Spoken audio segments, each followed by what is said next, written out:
Meredith to Munsey.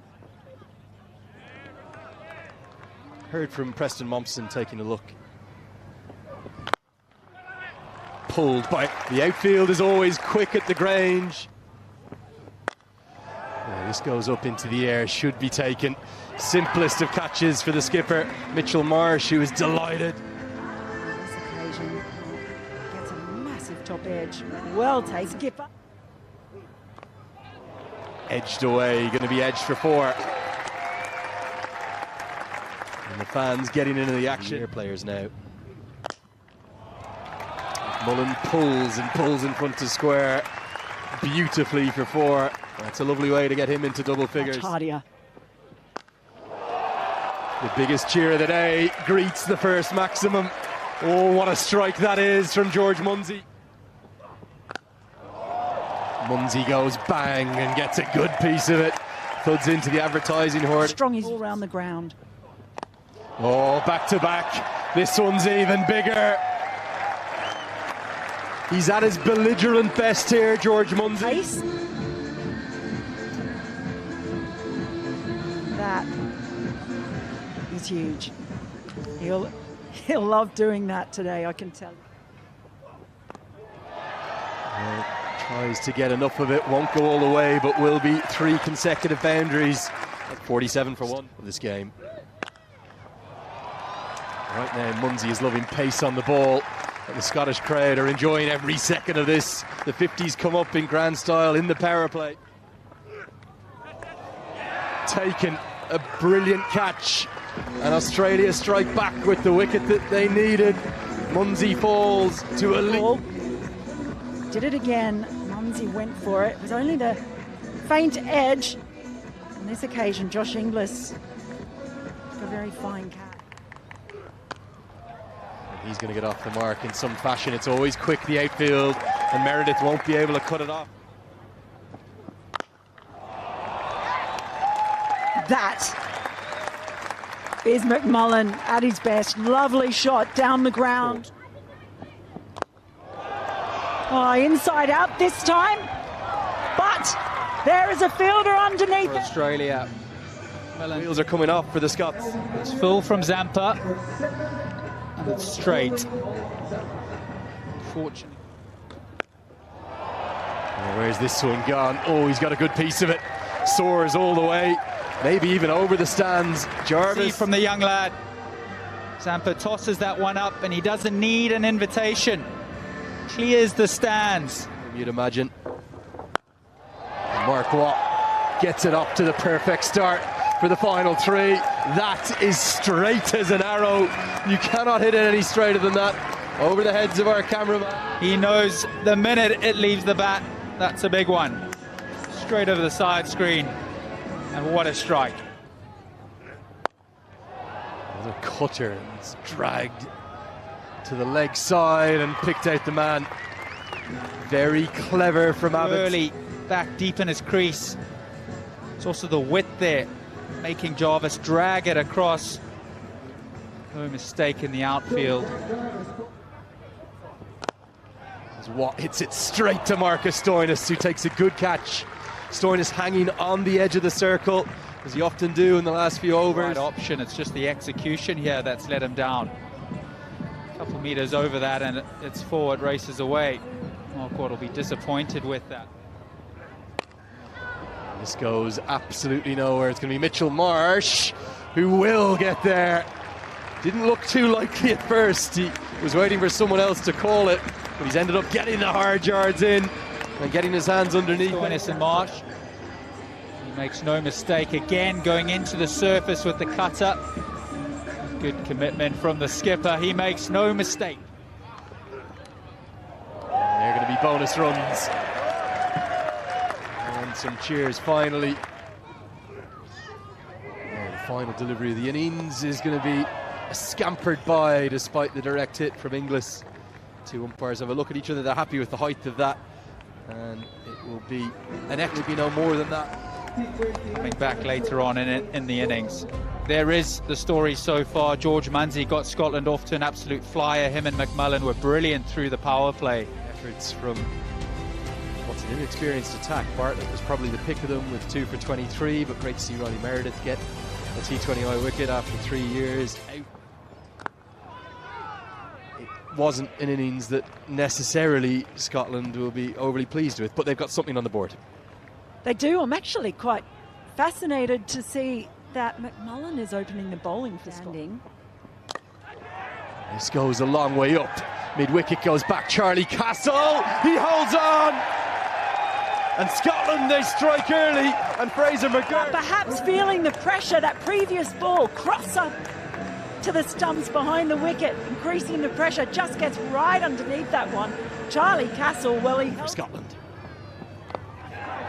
So nearly 2 in the over and 2 in 2. Instead, it just squirts away. It was a nothing shot from Mitchell Marsh. The last thing you want to do is give Travis Head width, though, because he'll pounce on that. Well fielded with 1 bounce in the crowd.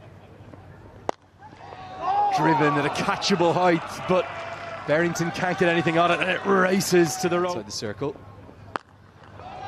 Problem is, Head pounces on width.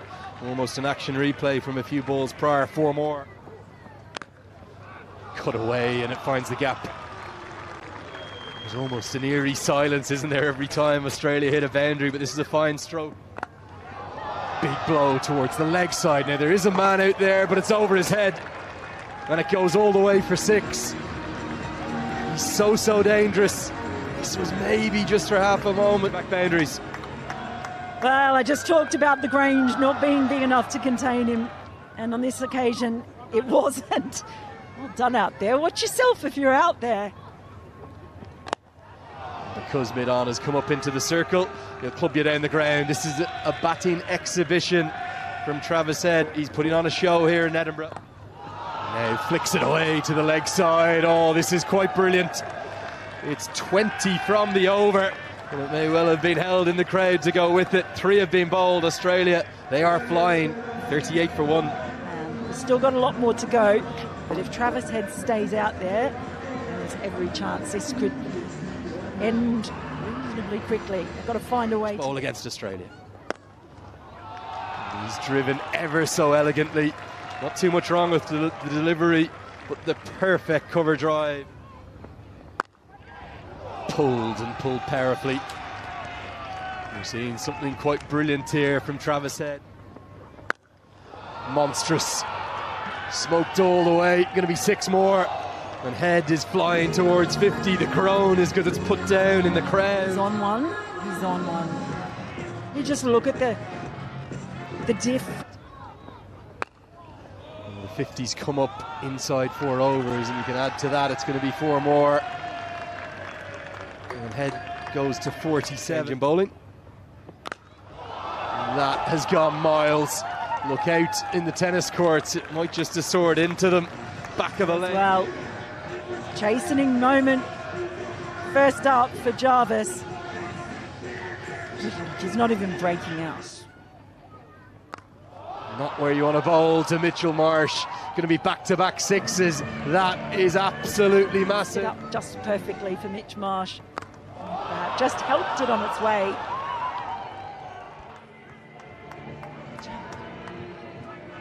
Well, that is an absolute barn. Driven through the covers. Well,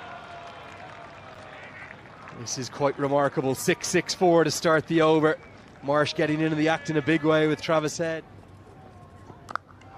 More runs, and it may well be 6. Yes, it's going to soar all the way. Marsh is such a powerful ball striker. Not showing any signs of slowing down, and just the Grange suddenly looks so much smaller. Winning the way they are. Here, Scotland surely. Instead bowls it into the surface. It's pulled so powerfully, it splits the 2 men in the deep. It won't be 6 more, but it will be 4 more. It's going to be 4 more. You won't believe it. He split the same gap again. McMullen can't cut it off. 30 from the over. And the runs just keep coming. And there's a world record that could well fall here. The 100's only been gone past in the power play once in history. That was 102. As Travis said, he goes to 50. 17 balls it's taken. Oh, that is absolutely remarkable, but boy, today. And now it's going to be more runs. And this might go all the way. It's 6 more. Sensational, awesome hitting. Well, it is, and just look at his reaction after that shot. Power of Travis Head. Just over the head of the man. George Munsey, I think it is, at mid-off, and the 100 has come up inside the power play. Oh, and now fortune going their way, and with it goes the world record. Australia have just posted the highest power play in the history of T20 international cricket. It goes past South Africa. Everywhere the ball goes, it's just going to the rope. And they're making it look so easy, these two. Well, the world record will fittingly complete with a boundary. Nobody has ever made that many in a power play, and Travis Head has been the driving force behind it to bowl the 7th over. And he may well have picked up a wicket from his first ball. Pace comes off and everything changes. Michael Lease takes a very good catch, and as I welcome Preston Momsen to the box, finally some relief. Bit of a batter's paradise. Can't think of too many quicker century partnerships as well. We'll have to leave the statisticians to their work there. They put on 113. Well, she didn't. Now this one's been hoiked away and hoiked all the way. It's a slog sweep right into his hitting arc. It's 6 more. Travis Head zoning in on what would be a remarkable 100 here at the Grange. It's not a terrible ball from Mark Watt, but he gets into position so quickly, down low on one knee. And timing, as he's done all innings. Range. He's going to try and keep going, but there's a man there, and it's held. Well taken by Michael Leask again. He maybe should have had 2 in 2 balls, but Mark Watt has got 2 in the innings of the highest quality. Yeah, he didn't stop going all innings, and he wasn't going to stop then. Michael Leask makes no mistake with the boundary, but what a fantastic innings. What a head. This is cut away. It's going to be cut away for 4. Gets it intentionally up and over the head of backward point. Good batting from Inglis. Big pull shot now. There is a man out there, but it's gone miles over his head. This one's out of the ground as well. He was in the game, but no, it was a long way over him. Just not enough pace at that length. In the course of a bigger picture, Jack Jarvis back into the attack, and he's clipped away for 4 more. Inglis making use of that bit of fortune, that life that he had. Driven really pleasingly. Seen some very conventional cricket strokes amidst the chaos. And that is going to be that. Australia, they have soared to victory in the most impressive of fashions. A terrific Travis Head masterclass, one of the best innings you will ever see. 8 boundaries in those 12, and fittingly it was ended with a maximum from Marcus Stoinis, who's showing not too many ill effects from that blow to the hand. The capacity crowd that came in, they've been treated well to an absolute extravaganza win for Scotland over Australia. They'll have to wait for another day. But as you rightly say, there's 2 more chances for them. There's the batting card. Head, the star of the show, but Mark Preston, not a huge amount to cheer here, barring probably Mark Watt's 2 wickets. Scotland bowlers would probably want to look away at the sight of that. It was a late introduction of Mark Jarvis in particular, 1 for 45 from just 10 deliveries. That's going at over 4 a ball.